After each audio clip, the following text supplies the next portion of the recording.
دار نه ډکې خفه کوونکي خو واقعیتونه یې ویلي. خدای وکړي چې وزیري صاحب خپل دا لیکنه ورکړي احسان خان ته چې په ویب سایټ کې په لار و بار کې نشر کړي چې زموږ ځوانان یې ووایي چې دغه واقعیتونه موږ هم خبر شو. زه صبوري یم په آمسفورډ کې ژوند کوم. اوس هایزارس یم په آمسفورډ کې بارنفیلډ کې یو کلی ده. ما یو کال په سایکیاټري کې کار وکړم، په پسیکیاټري کې عقلي او عصبي کې چې موږ ورته وایو په ودریخ کې. هلته مې یو کال د ډار په هکله څېړنې وکړې، انګزایټي ډسارډر په انګلیسي کې ورته وایي او انګسټورنس په هالندي کې. یو کال مې څېړنې وکړې. نو د څېړنو وخت کې چې دا ارتیکلونه مې ویلې، دا لیکنې مې څه ویلې، ټول دغه ډار مې څه لیده، دغه ډار ټول واقعیتونه یې په پښتنو کې مې لیدل چې څونه موږ پښتانه له ډار نه ډک یو.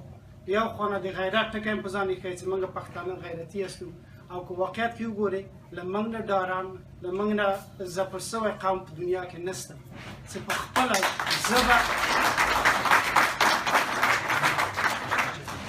خپله ژبه په خپل ملک کې چې میجارټي کې یاستو، د ملک ډېر پښتانه دي په افغانستان کې، په خپل ملک کې په خپله ژبه ډارېږو او شرمېږو او نه یې وایو. دا داسې مثال ورکوي. زه کله وخت خپل همکارانو هالندیانو ته وایم چې موږ افغانستان کې په هغې یاستو زیات په سلو کې موږ یو، خو موږ اجازه نه لرو چې په خپله ژبه خبرې وکړو. هغوی ته اصلا باور نه راځي. زه ورته وایم مثال داسې ده لکه مراکویان چې هالند کې ژوند کوي او ته مراکوي ته تمه وکړي چې ته ورسره مراکوي ژبه ووایې، او که مراکوي ژبه دې ورسره ونه ویل نو تا ته وایي چې ته تعصب لرې. نو دغسې تعصب ټکی په افغانستان کې د موږ په مقابل کې ډیر زیات کار اخیستل کېږي، خاص د خپلو ګټو دپاره. هغه طبقه چې دا خپله تعصب کوي، خپله د ګټو دپاره دا ټکی کار اخلي، هغه خپل اصلا ډیر غټ توهین کوي موږ ته. ولې موږ سایکولوژیکل، موږ عقلي او روحي دومره د تاثیر لاندې یاستو چې موږ خپله جرأت نه لرو چې دا ورته ووایو چې دا تعصب نه ده، دا د ما حق ده. دا دلته هم زه ګورم، د ما یوازینۍ هیله دا زه غواړم چې په دې هکله نور هم لږ لیکنې وکړم، بیا به یې نشر کړم ویب سایټ کې. نو زه دغونه یو هیله لرم د خپلو ځوانانو نه چې د موږ پلارونو دا ډار درلوده. شکر دی چې د موږ وړکیو کې ځوانانو کې دا ډار کم ده چې دا هم له افغانستان راوتي دي، لږ خپلواکي یې اخیستې ده، ځان ته حق ورکوي چې وایي زه پښتون یم.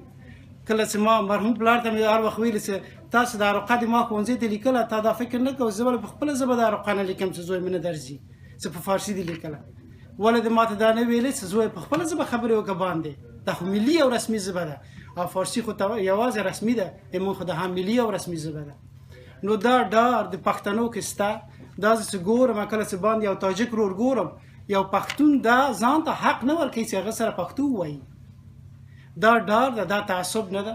زه هیله کوم د خپله ورونو نه چې خپل اولاد ته دا ډار مه لیږئ. کله چې زه د تاجک ورور سره فارسي وایم باندې په هغه باندې له دې نه ډارېږم چې هغه به ماته وایي چې تعصب لرې چې ته فارسي نه وایې. که دغه ډار زه دا پټوم او هغه سره دا فارسي وایم، دا ماشوم مې اټومیټیکلي دفتن دغه ډار ځان سره وړي، هغه به هېڅ وخت باندې جرأت ونه کړي چې پښتو په خپله ژبه خبرې وکړي.